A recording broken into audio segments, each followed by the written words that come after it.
So with Black Friday coming up, there's only one thing we can do to go shopping for Star Wars decks online. And that is moving over to the spectate area on Karabast.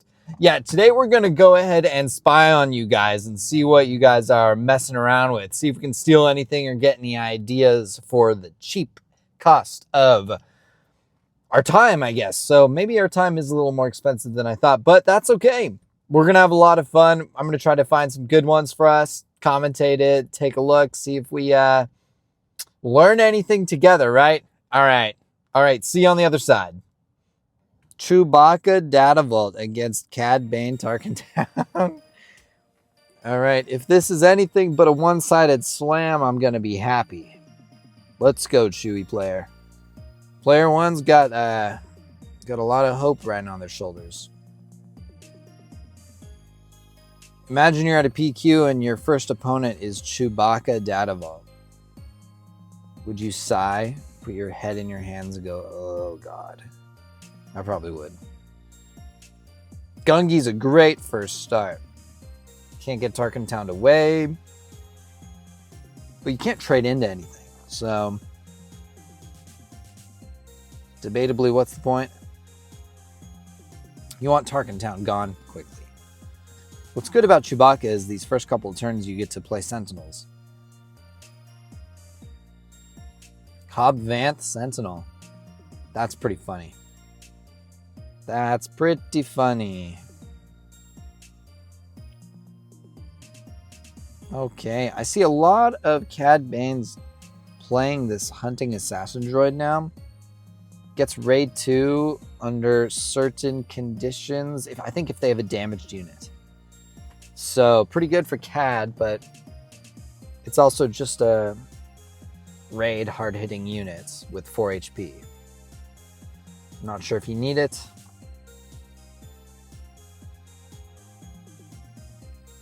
All right, and there is the trade. So we're going to see what Cobb Vanth's able to grab. It's a little risky with Data Vault, but hey, you got to do it. And I'm sure they're running plenty of 2 and 3 drops since they're playing a Chewbacca deck that only works on 2 and 3 drops. And 1 drops, I guess, technically. Okay, Lothwolf is here. Tarkintown is still up.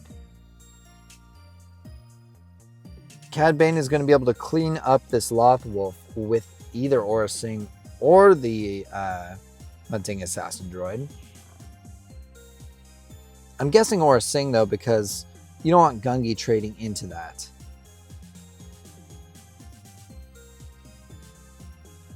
You might as well get the value while you can, because Hunting Assassin droid can always take out Gungi if you want. So what is the end game for the Chewbacca player here? Is it normal? Is it just Luke's Kelleran Bex and home ones? Could be. It's unfortunate you can't just give a unit that's 3 or less Sentinel for the phase. You have to play the unit, so it doesn't work off of Kelleran Beck or home 1. All right, here comes the snub. Snub again, exhausting someone. I'm guessing he's exhausting Gungi. He exhausts the unit that is unable to attack in the first place. So player 2 is trying to go easy on this Chewie player, right? Player 2's like, that one has a bigger number. I got to exhaust it. Another Cobb Vanth coming here. This is hilarious. You're not getting through Chewie. He'll decide when you can hit his base. Why is this working so well?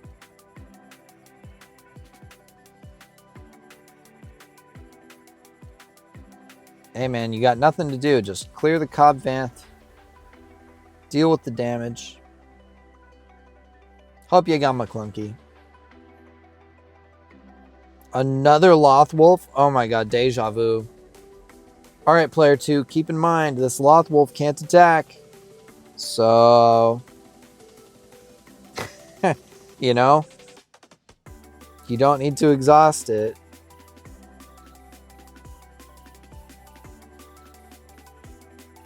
Okay, Cad Bane claiming the initiative. Chewie player sitting there dirtling, trying to run out the timer on the clock so he can draw. I'm going to the draw bracket, of course.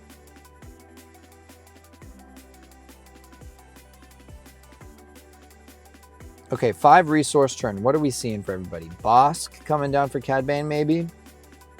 Perhaps a Zuckuss?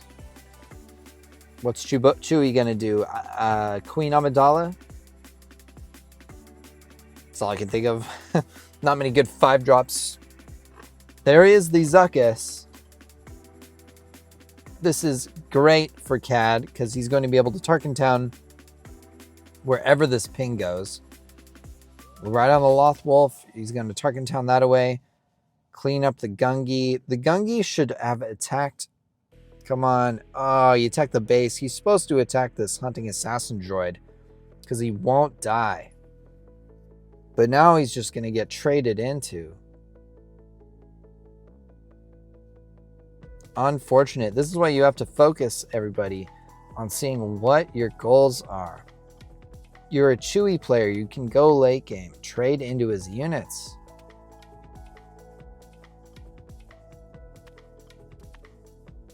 Another Cobb Vanth. Got lucky. Triple Cobb Vanth. It's crazy. I like how this mix of units is good enough to just be playing Cobb Vanth on 3 resources.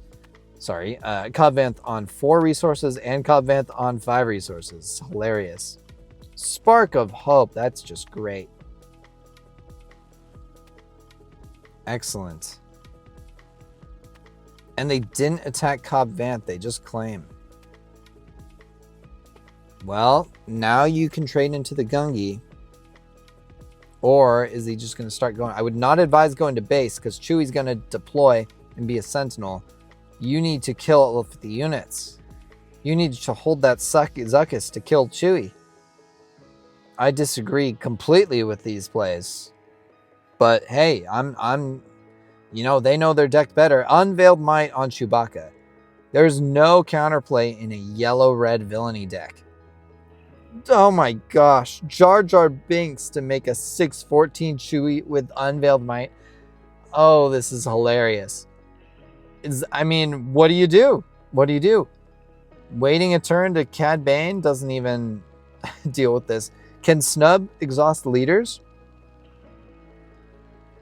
Lurking Snub Fighter. Let's see, he's pinging first. This Chewie has Sentinel and Grit, right? So, how are you getting through this as a Cad player? Just wait till Ruthless Raider and Devastator to finish the game? There's the damage on Chewie and he's stronger. Okay, so Lurking did not exhaust. Okay, there we go. Lurking Snub Fighter to exhaust Chewbacca. That is exactly what you need to do as the Cad player here. Okay, and now the Chewbacca player is going to turn this game around. You take out the units with Cobb Vanth. You get your Mina Bonteri. You get some restore going, a little poke damage. Gungi base or claim?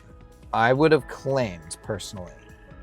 2 damage to me is not super important, but 7 from Chewie is great, or 5 from Chewie, as it's going to be, is great. I understand that I missed the Cad deploy, so maybe in person it's a little more clear to me. They're on 6 resources they're deploying. My brain immediately went to the damage here. So it was good to swing in with Gungi. He's going to want to deploy Cad. But what are you going to do? You're not attacking into the Chewie.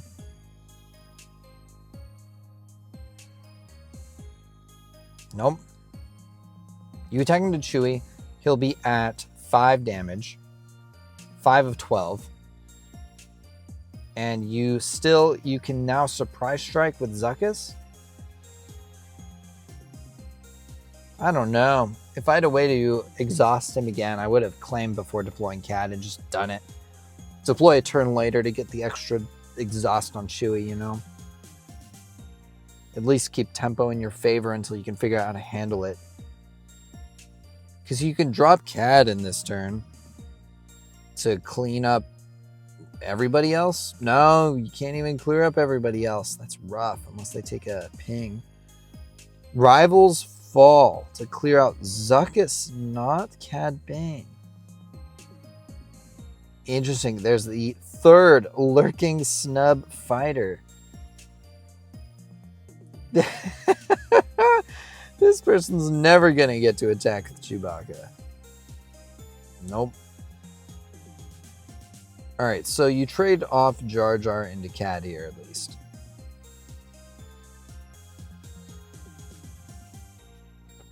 This guy's taken forever to figure out who to exhaust or who to damage. I guess they pinged first, so Chewie player had to decide. Yep, there's the exhaust. Yep, trading into the Cad with Jar Jar is appropriate. They can do 5 in with the hunting assassin droid. Sudden ferocity. Alright, well, you can ignore this. You know he's going to go into Chewie. There's nothing else he can do. So Mina go in, and then Gungi, maybe claim. At least get the Mina attack in. Yep, just attack the base, heal up. Player 2 is hoping to find a McClunky here. Almost halfway through the deck and no McClunky. There is the damage. It was able to get through due to the raid. I forgot about that. That was great for him. The Chewie didn't get a single attack off, I don't think. That was disgusting. He can claim now. So, Chewbacca player maybe he's going to play Home 1 coming up to bridge this gap. Player 2 is looking for Devastator.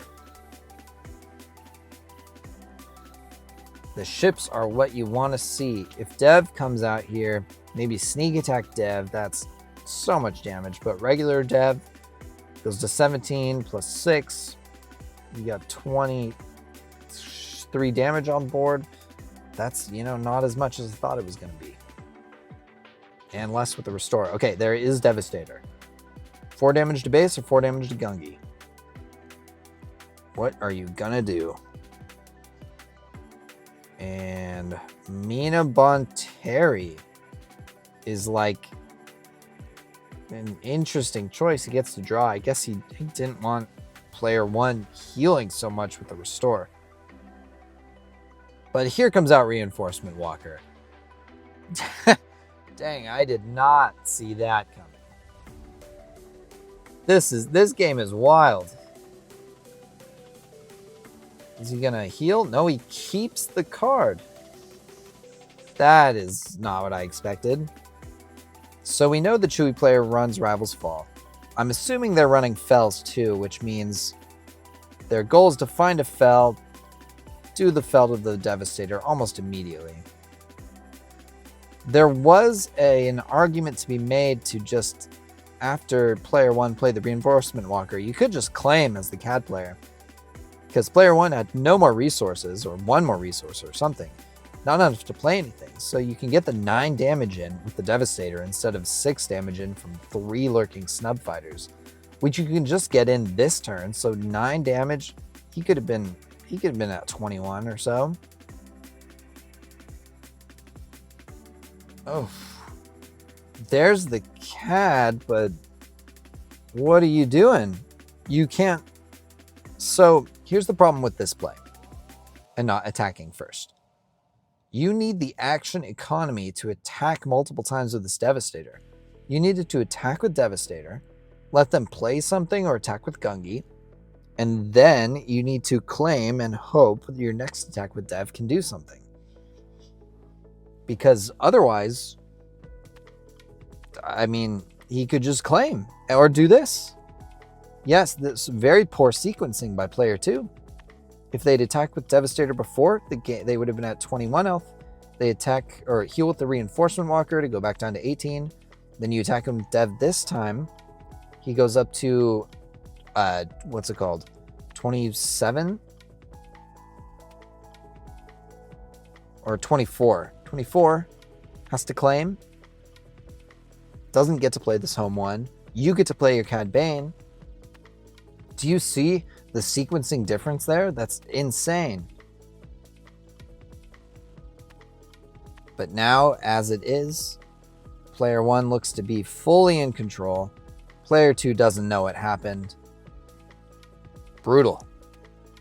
We found a Wedge.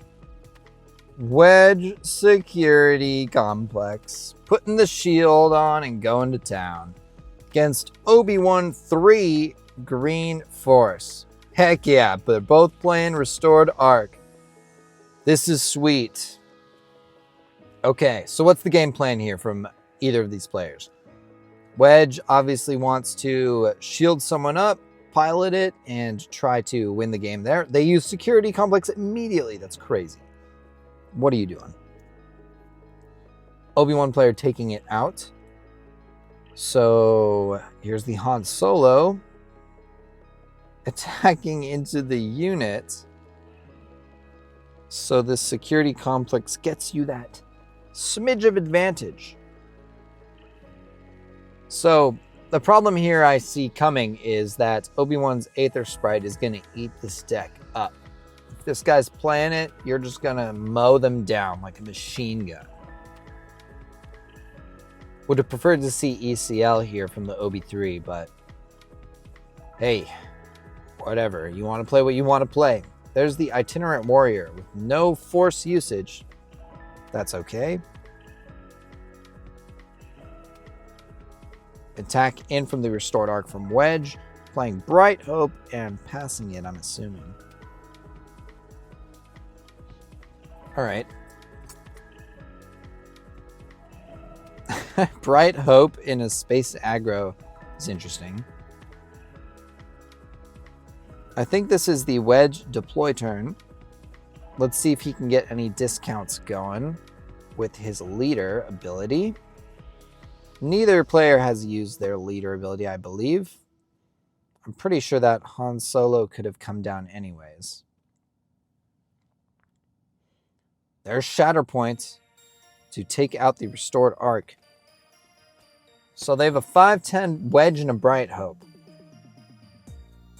I mean, that's fine and all, but I'm pretty sure an Obi-3 player is playing, what's it called? The 6-cost Kill Your Leader, Rivals Fall. Red leader from Wedge with Chewbacca. Oh, God. Now that is some Wedge value, right? Pretty sure I saw something happen there. All right, so a bunch of attacking in. Guess you could have played these cards with any leader, but that's beside the point. He wants to, so he's doing it. This is looking awful for Obi-Wan now. Do you have Rivals Fall? You have any way to deal with? You're just playing. Why would you? So, folks, I know it's tempting to plot out units when you deploy your leader, but if it's a completely useless plot, Chancellor Palpatine might be great and hyped up and all, but he's only good against ground decks.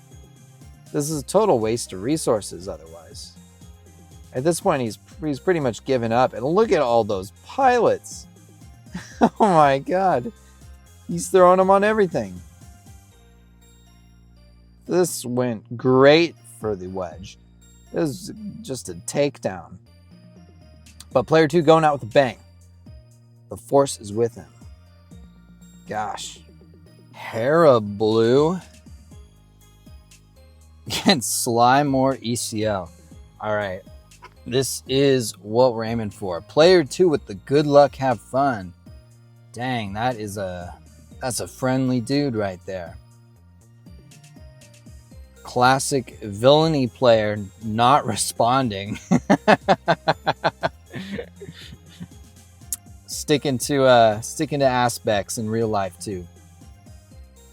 Okay, starting with Cartel. Not the turn that Slimemore wants here.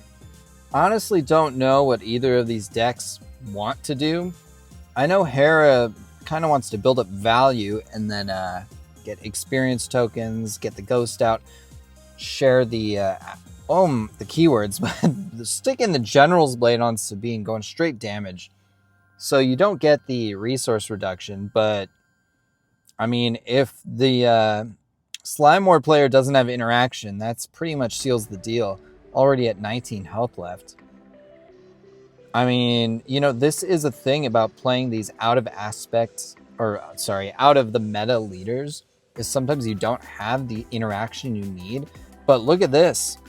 They are loading up on the new exhausting unit, Lurking Snub Fighter, which makes me think they're just going all out on this exhaust strategy. Maybe they're playing Cunning out of aspect, and that could come out later. Hera just playing Gungi and then claiming? That's a little weird. Their hand, I guess, got a little bricked that turn. But they're getting so much damage with this General's Blade. What do you have, Slimemore? Why are you running ECL? I'm assuming they have Cad Bane for the 7-drop. But they have to bridge the gap. They can bring out Sly here. OB, that'll not kill either of the units.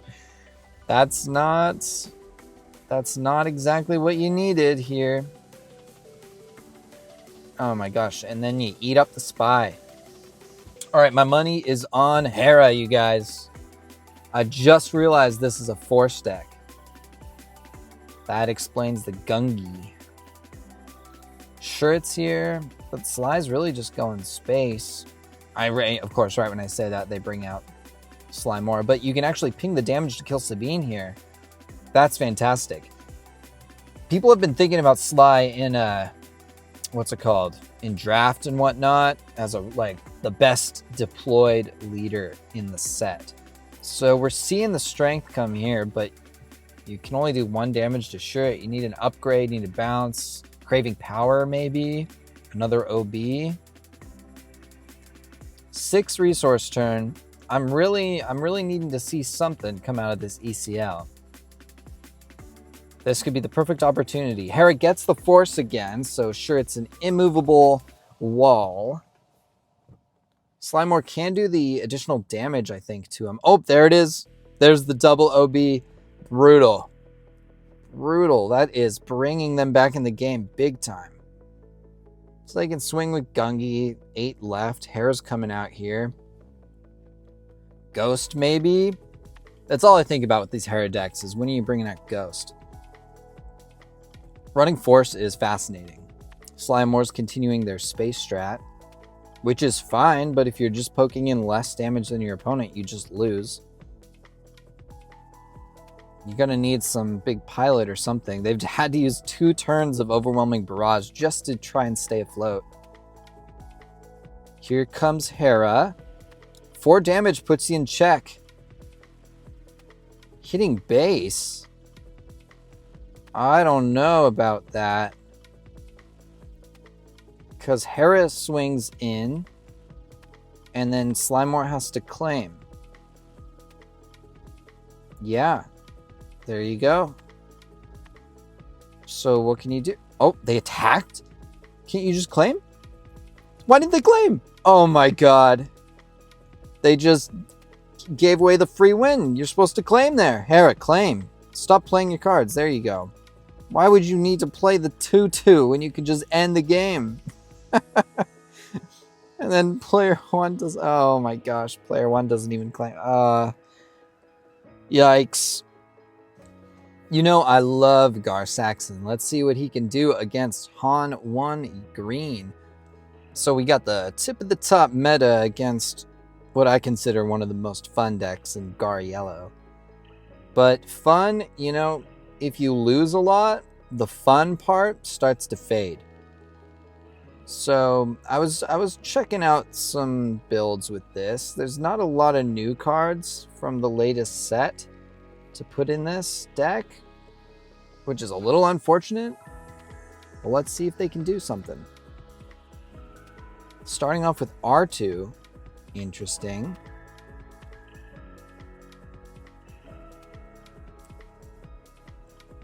Just filtering, I guess, for the resupply. Emissary Sheathapede. Yep, it's a good one. All right, this turn we're expecting Iden for the Gar player. What is fun against these Han 1 green decks is they tend to discard a resource their interaction because they're unit-based interaction or racing. So you're not expecting Waylay, really. Yeah, see, they're just going to resupply, do their thing. So you can Iden up a ship and actually go to town against them. But it doesn't look like this is the case. And the interaction from Gar's side against the Han 1 is going to be no good to me dead. Here comes out Axe Woves. Axe Woves is interesting in Guard Yellow purely because of snapshot reflexes. Then it's an extra +2, which is great.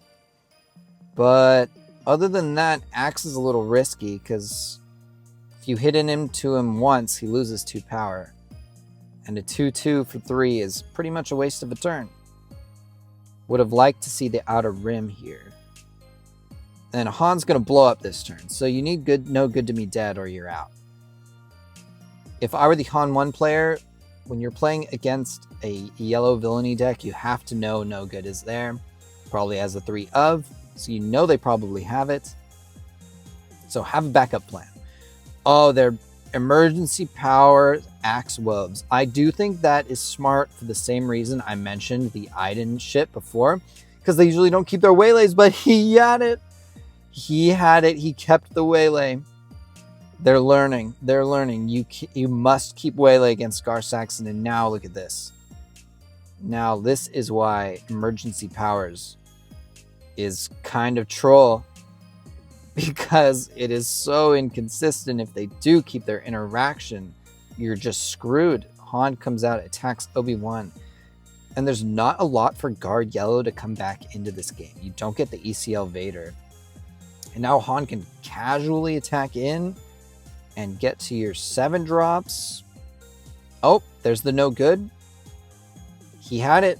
If he had not blown his resources on emergency powers and just no gooded the Han, that would have been a great turn. Hot shotting in with Obi-Wan. Yep, time to put in the pressure. Boba Fett pilot coming out. I like Boba Fett in Guard Yellow. It's a good boost for early game, and then late game he can actually come down on your 5 resources as a ground unit because he's shielded, so he has 6 power, which is really good. Really good.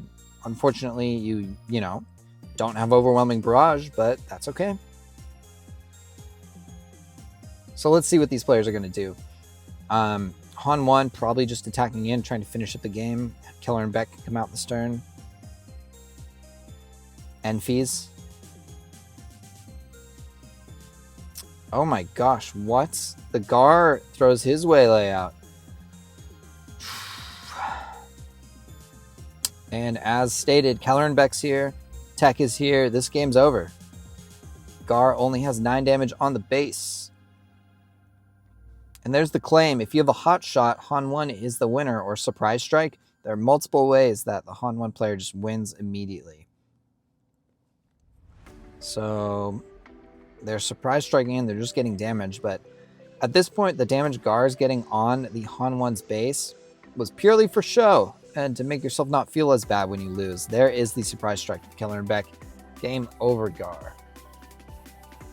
You know, I had to hop in here. I see Anakin set 5 Blue Force. So whenever you see a troll in these spectate area, you gotta take a look at what they're cooking with. Against Drydon Blue Force. So this Drydon player, he's been trying, I bet he's been practicing Drydon since it came out. He's trying to make it work. He's like, oh, you can, ambush in Talzin's Assassin. It gets the Force by itself. It's -7. It's so good. Yep. That's about it, though. That's about it. Claim? Turn 1 claim? Oh, you hate to see it. But honestly, maybe that is the strat.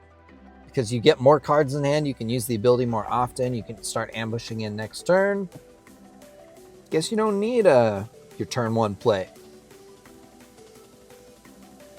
I'm just trying to cope, right?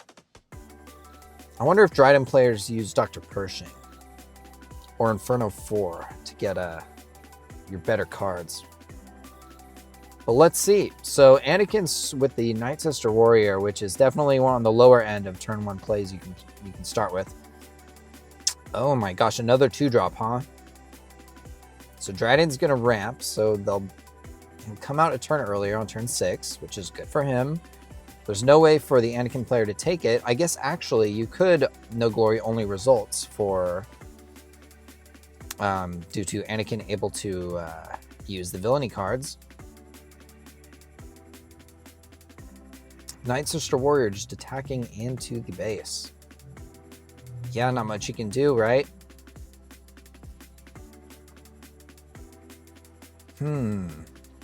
Yeah, so I really have no commentary on the Anakin. I'm not sure what they're going for.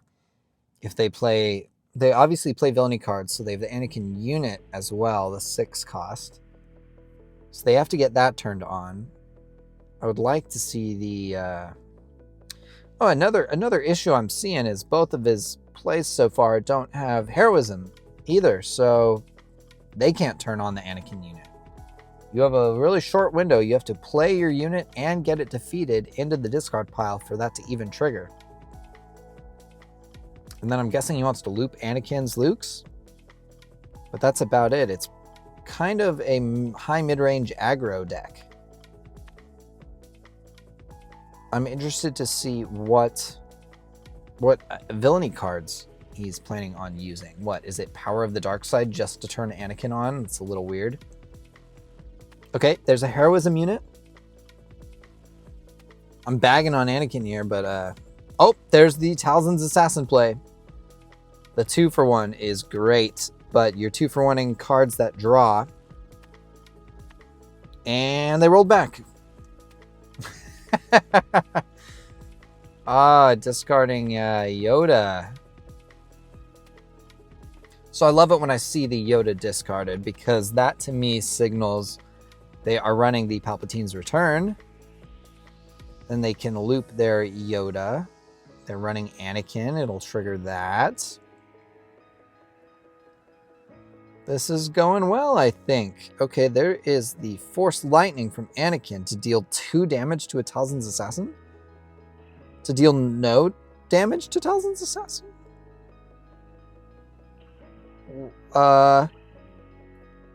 Did I seize? Am I messing? What?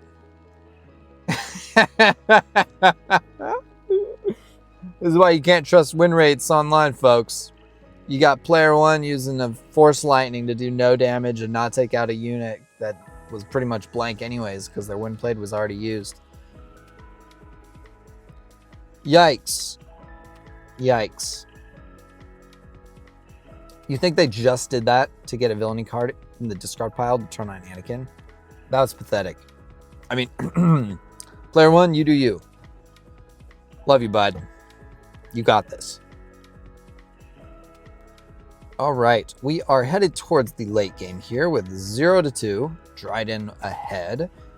Here comes out 8th Brother eating up Shrit because Anakin, thanks to using that Force Lightning to do nothing, doesn't have the Force anymore. Isn't that great? That, you know? There's the claim. Spent their whole turn to deal 3 damage to 8th Brother. Honestly, folks, I'm calling this one. This one's donezo. This Anakin guy smoked. Doesn't Anakin deploy on 5? Couldn't he have brought him out? Unfortunate. You know what I really dislike about the Anakin leader is that you have to use the Force to play these villainy villainy cards even when he's deployed. I would have loved for that to be gone when he's deployed. Player 2 says misclick. I meant to resource. Sure. I'm just kidding. I get it, player 2. Happens to me too, since I played this game on my phone. My fat fingers just touch the whole screen. It's really annoying. That's the price you pay to get better at Star Wars on the go. Here comes Anakin. Does he have it? Does he have it? He definitely does have both. Well, he has a villainy card. He doesn't have... No, the Yoda was in there too. It should be double -3, correct? Yes. They were just taking their time clicking. Alright, maybe I was wrong. Maybe Anakin does deploy on 6. We can look it up after this game, but I'm assuming Anakin's coming out here. Get ready to be mauled by the Drydon player. And now that he is deployed, Vader is also an option. Well, there comes out the -6/-6 from his Anakin to defeat player 1's Anakin. Lots of Anakins. That was triple Anakin for a split second. Okay. Drydon boss swinging in.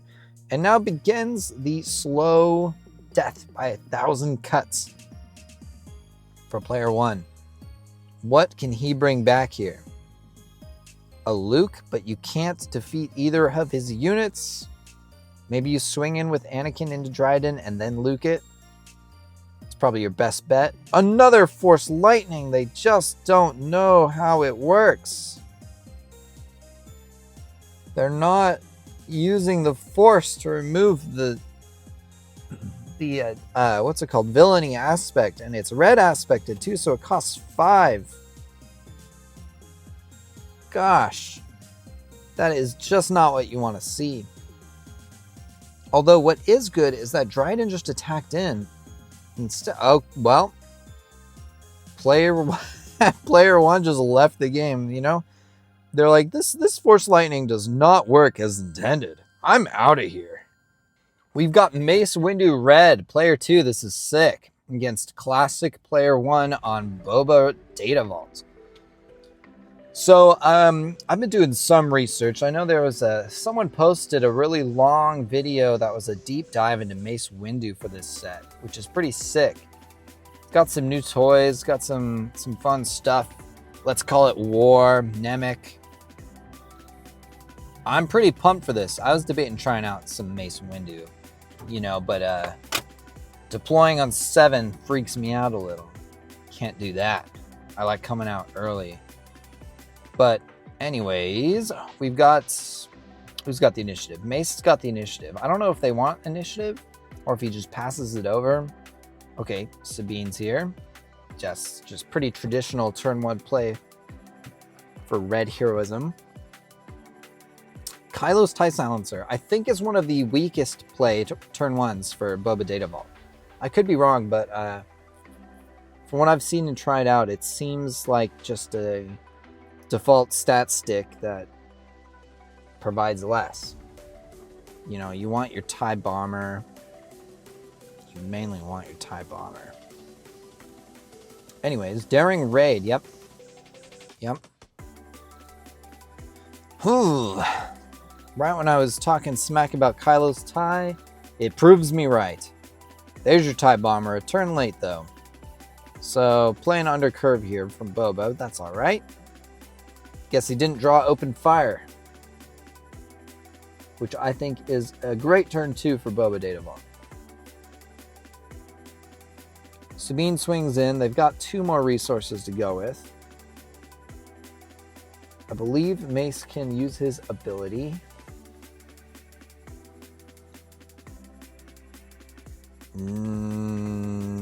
No. Nope. I guess not. Apparently I don't know what I'm talking about. I think maybe Mace Windu has to deal damage to someone that's damaged. So, my bad, folks. My bad. But that's why we watch this, to learn. We're learning together. Or we're just talking smack and having fun. One of those. Okay, TIE Bomber swinging in. You finally, on the 3rd turn of the game, get the Boba activation.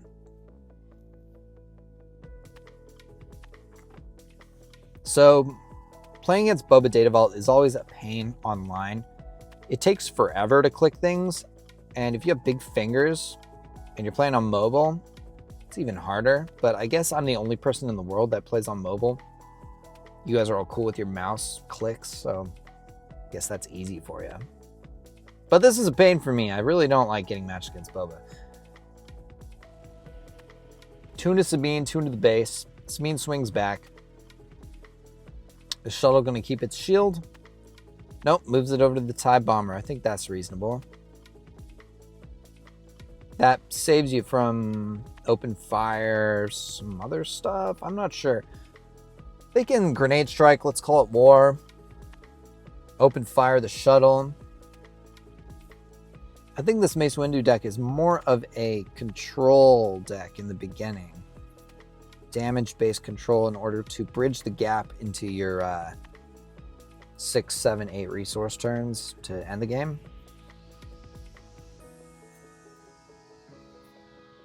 Oh, yep. Ando Commission. You looking at that like it's troll, but there's no Sentinels in the Mace Windu deck. And if someone hits into the Ando Commission, they take 4 damage back. You can Mace Windu to finish them off. It's not bad. It's not bad. It's actually a pretty good trade. Because you're really going to clear their units. You don't really need it to absorb too many hits other than that first one.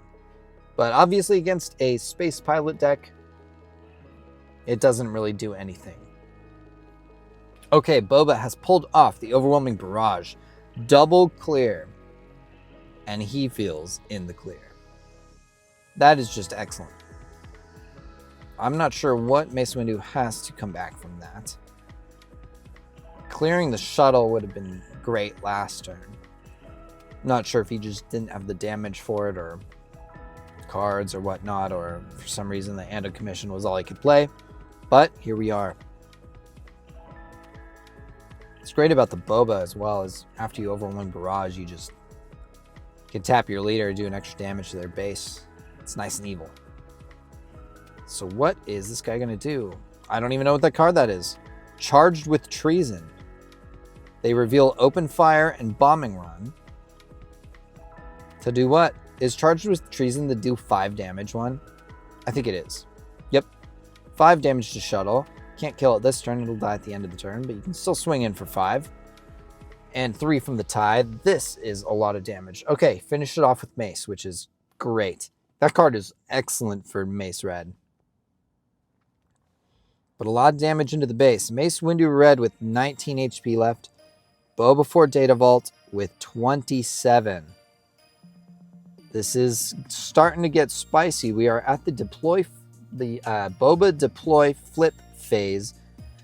But there is no reason to deploy yet. So it's a little awkward. Because a lot of decks, right, you want your leader out because it's a free unit and you get to do extra damage to their base and take advantage of what they provide. But Boba provides damage on the flip.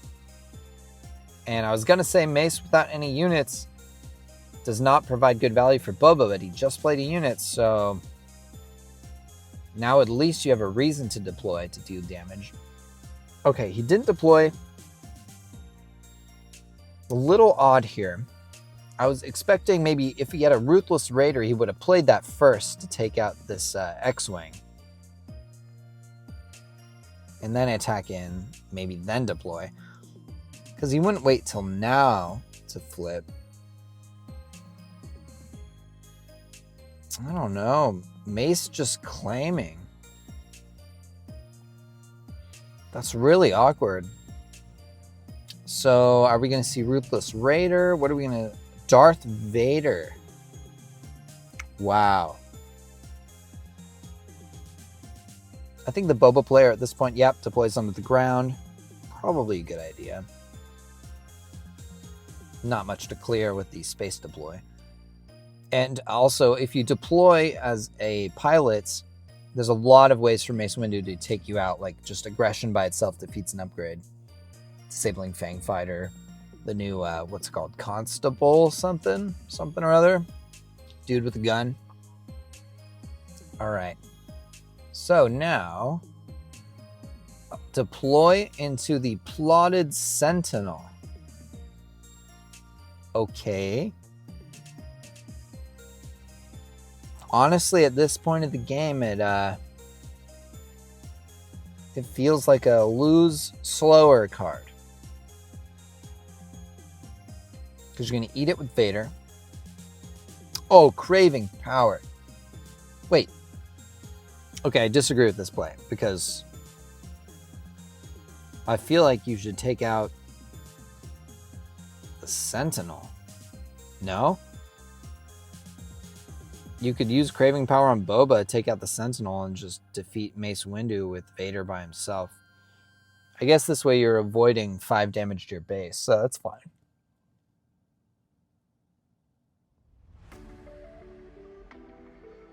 Yeah, you know, come to think of it, 4 damage to base, 6 damage to base. You know, the difference is negligible.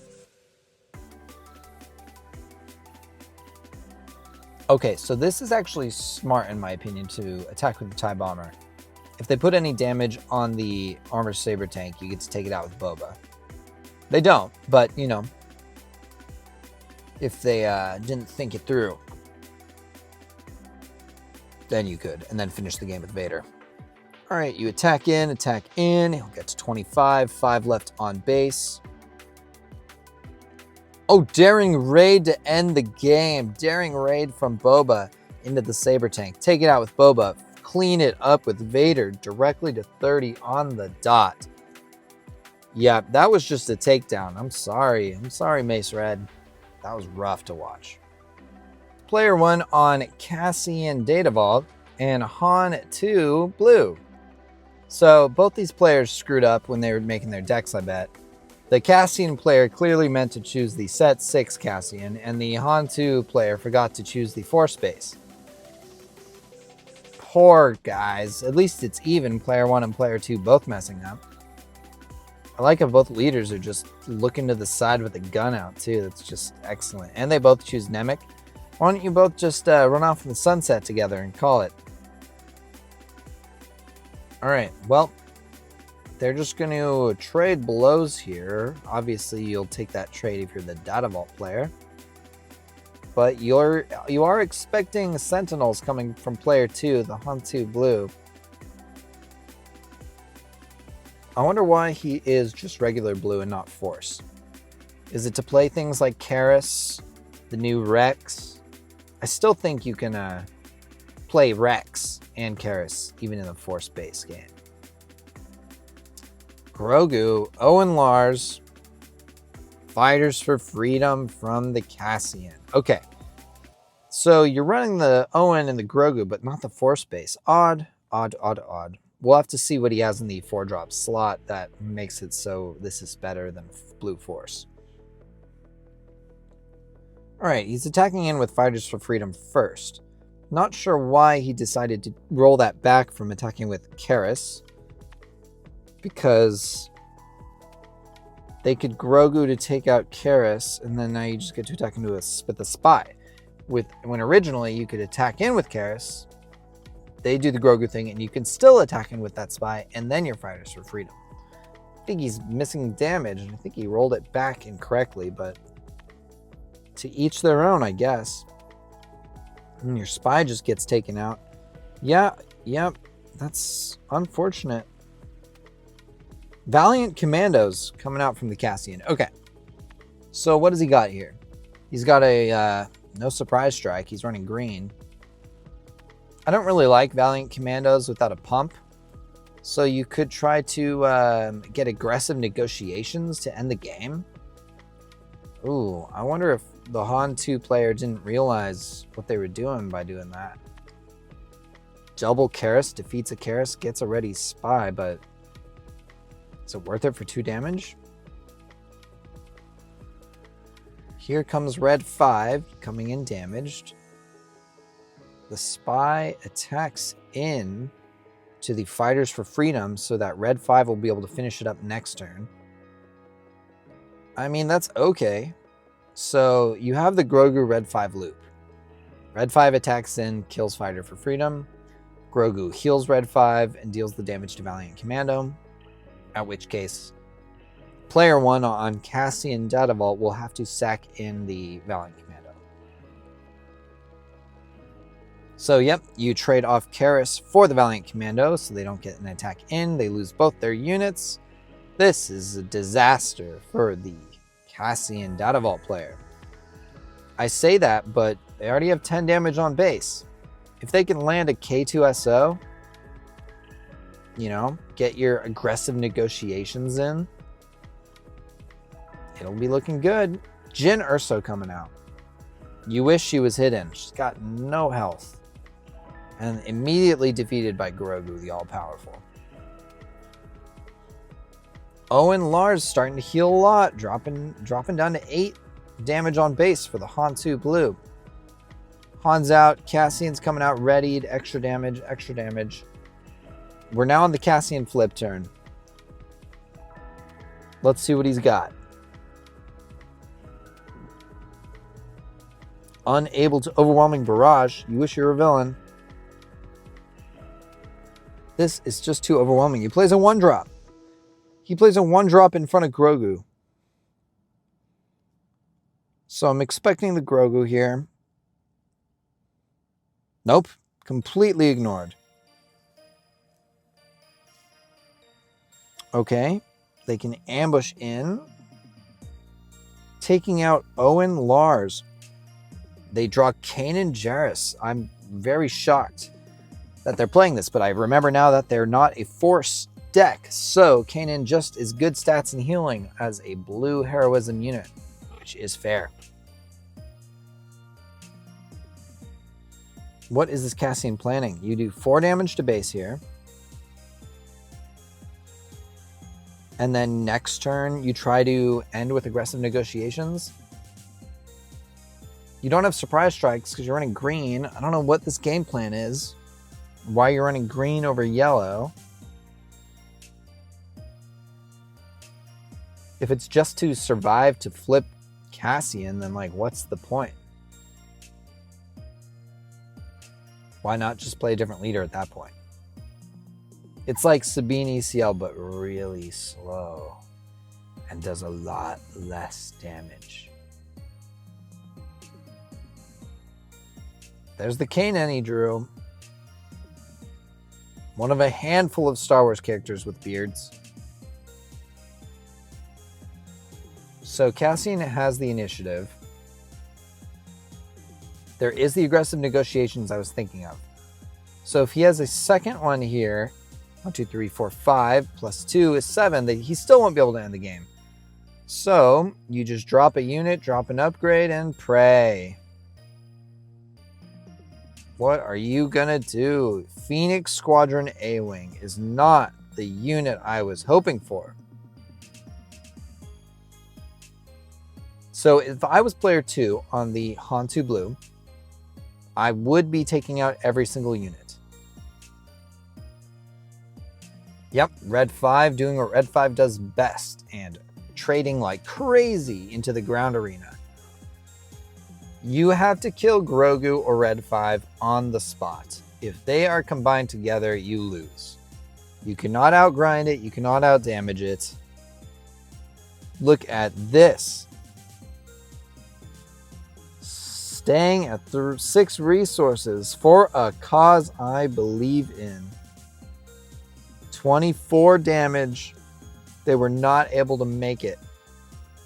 And there you go. This is what Han 2 Blue does. Yeah, so I had way too much fun doing this. I love seeing all the trolls and the tryhards out and about. You guys make some wacky decks, but keep it up and keep letting me spy and steal stuff from you. I really appreciate it. Let me know what you guys thought below in the comment section. Give me a like and maybe subscribe, and we keep this thing going. Thanks. All right. Bye.